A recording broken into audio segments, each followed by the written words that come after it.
questão da evolução espiritual, já percebemos que é de importância capital. Muitas pessoas têm certa dificuldade em compreender como pode o espírito sempre evoluir e não retroceder.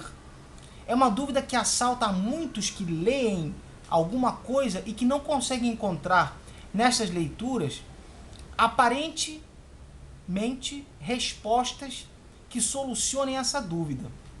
Encontramos, por exemplo, a questão da impossibilidade de retrogradar, de degenerar como espírito. Encontramos isso expresso nas questões do Livro dos Espíritos 118, 178A, 194A, 398A, 612 e 778. Encontramos na pergunta 118 a indagação que Kardec faz às entidades venerandas. Podem os espíritos degenerar?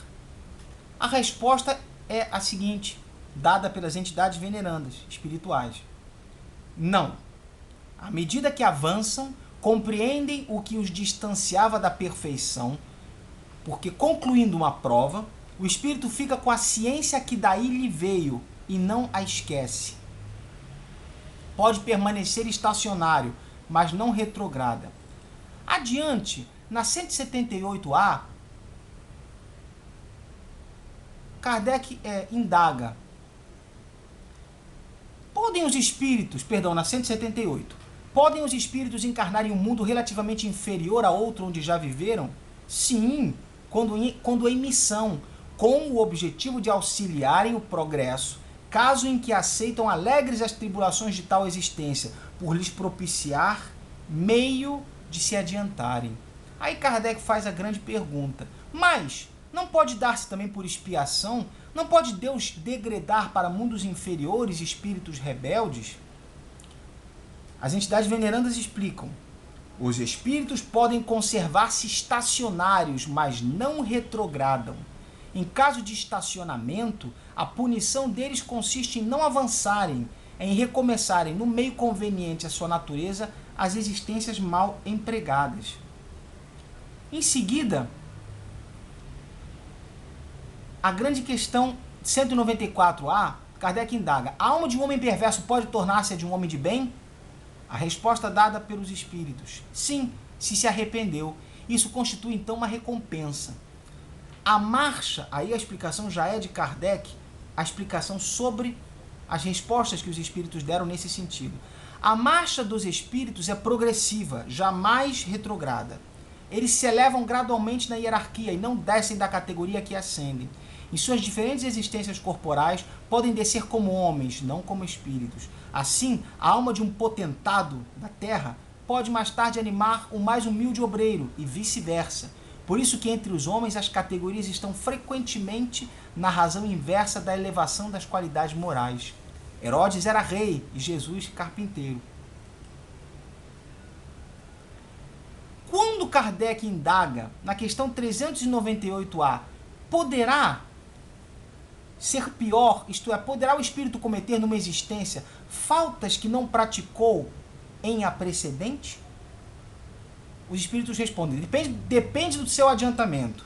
Se não souber triunfar das provas, possivelmente será arrastado a novas faltas, consequentes, então, da posição que escolheu. Mas, em geral, estas faltas denotam mais um estacionamento que uma retrogradação. Porquanto o espírito é suscetível de se adiantar ou de parar, nunca, porém, de retroceder. Mais adiante, na questão 612, levanta-se a questão da metempsicose, quando Kardec indaga, poderia encarnar num animal o espírito que animou o corpo de um homem? A resposta dada pelos espíritos. Isto seria retrogradar, o espírito não retrograda. O rio não remonta à sua nascente. Basicamente, estas são as questões colocadas pelo Livro dos Espíritos, a questão da impossibilidade do espírito retrogradar.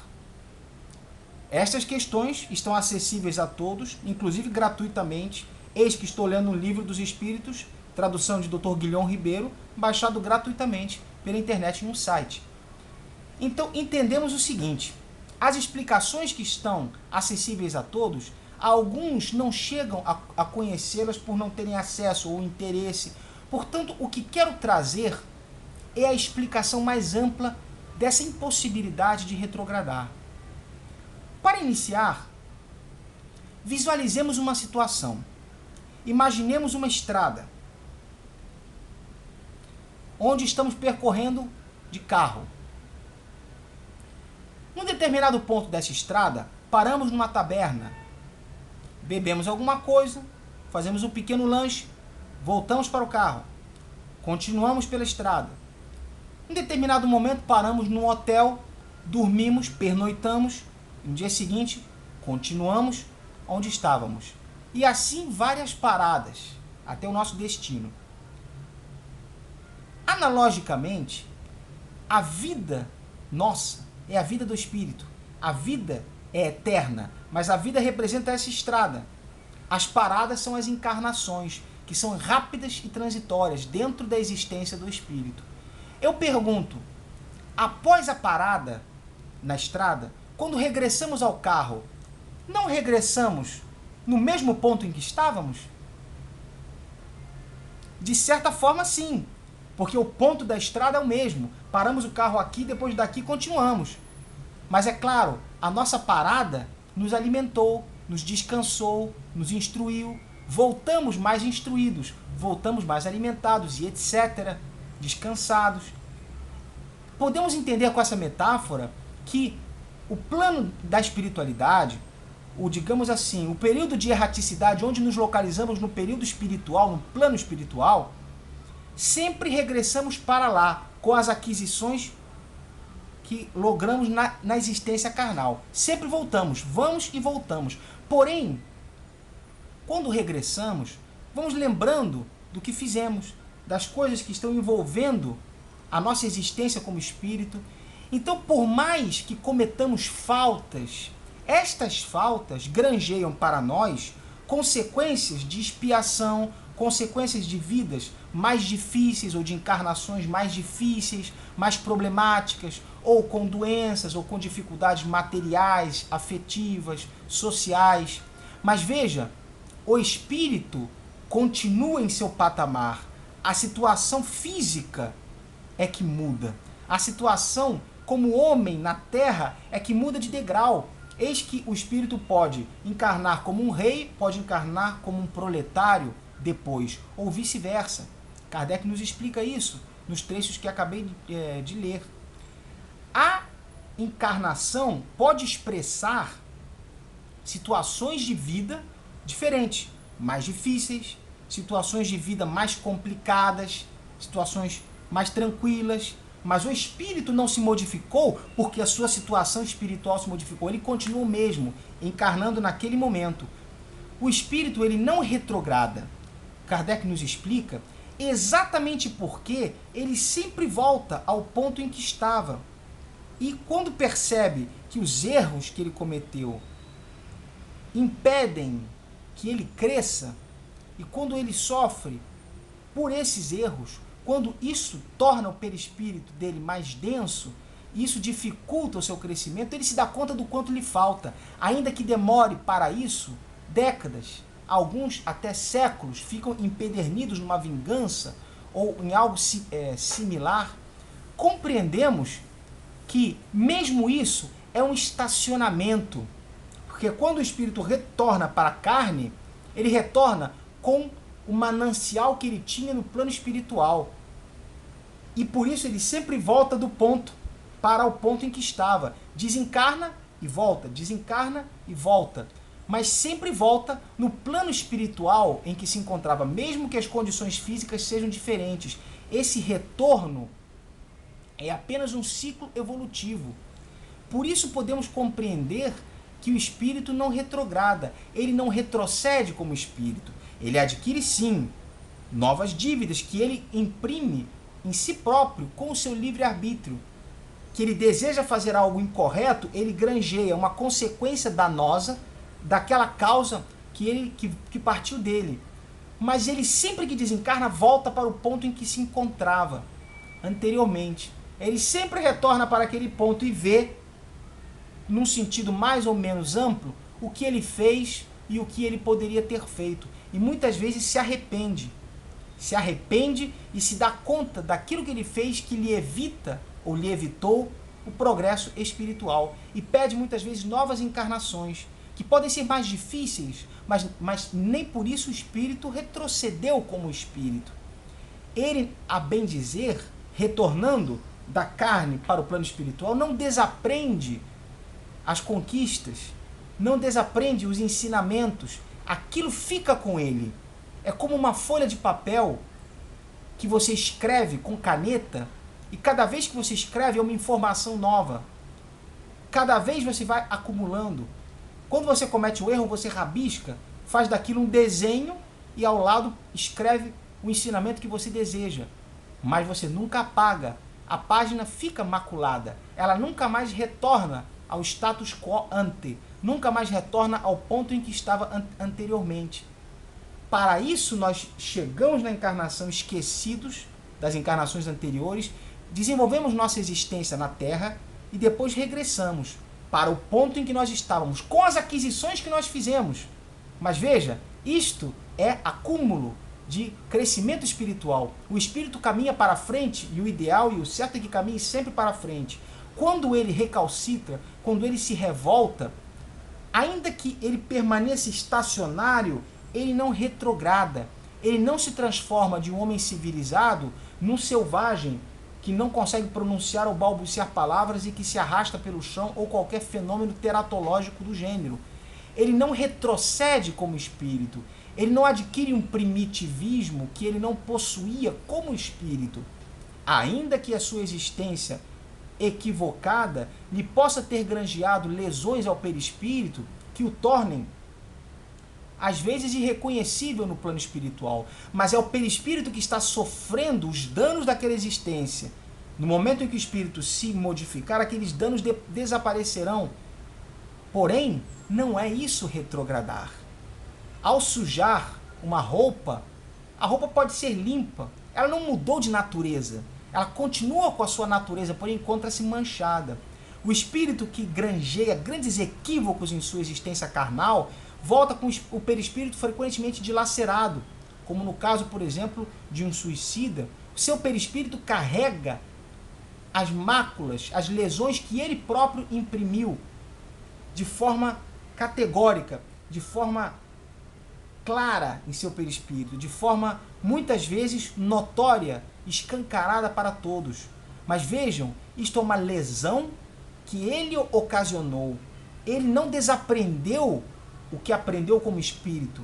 Ele não degenerou como espírito. Ele apenas se estacionou e precisa quitar estes débitos, seja com amor, seja com sofrimento, ou seja com ambas as situações. Mas ele precisa limpar aquela roupa que ficou suja. Mas a roupa continua a mesma. O espírito não retrograda.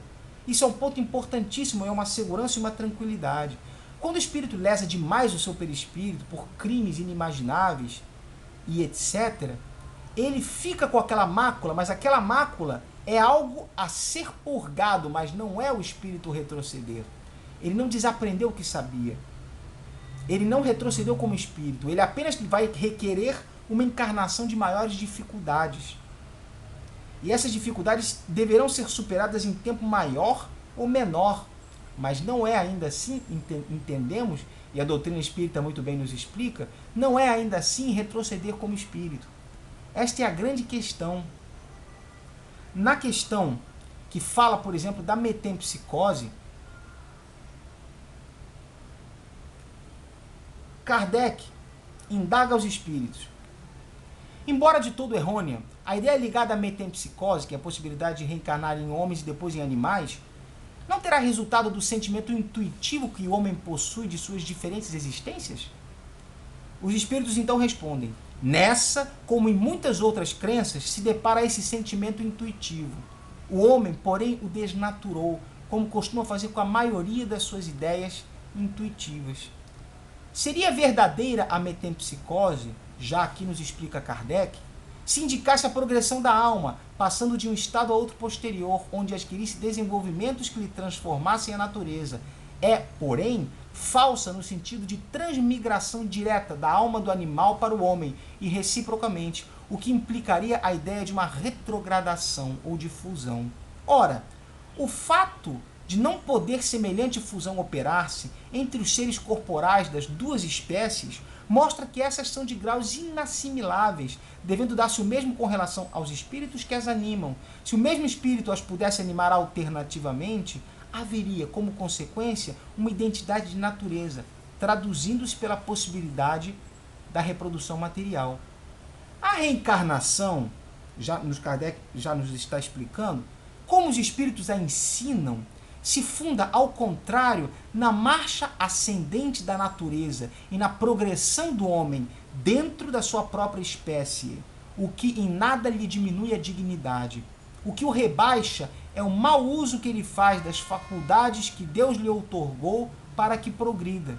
Seja como for, a ancianidade e a universalidade da doutrina da metempsicose, e bem assim a circunstância de a terem professado homens eminentes, provam que o princípio da reencarnação se radica na própria natureza. Antes, pois, constituem argumentos a seu favor que contrários a esse princípio. Argumentos a favor da reencarnação, antes do que contrários. O ponto inicial do espírito é uma dessas questões que se prendem à origem das coisas e de que Deus guarda o segredo. Dado não é ao homem conhecê-las de modo absoluto, nada mais lhe sendo possível a tal respeito do que fazer suposições, criar sistemas mais ou menos prováveis. Os próprios espíritos longe estão de tudo saberem, e acerca do que não sabem, também podem ter opiniões pessoais mais ou menos sensatas.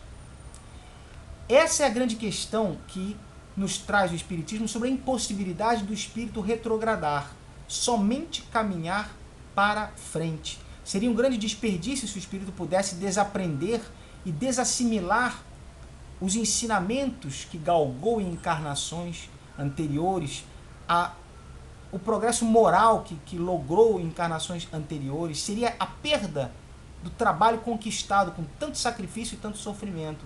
Essa é mais uma das bênçãos de Deus, a impossibilidade de se retrogradar, permanecendo muitas vezes estacionário o espírito para poder assimilar aquele sofrimento originado pelos seus próprios erros e para descarregar as energias negativas que ainda guarda desses equívocos, muitas vezes em planos inferiores à Terra, planetas inferiores, mas ainda assim conserva o espírito as aquisições que logrou em todas as suas encarnações, conserva de forma latente muitas vezes, o que explica por que o espírito não pode, a rigor, retrogradar.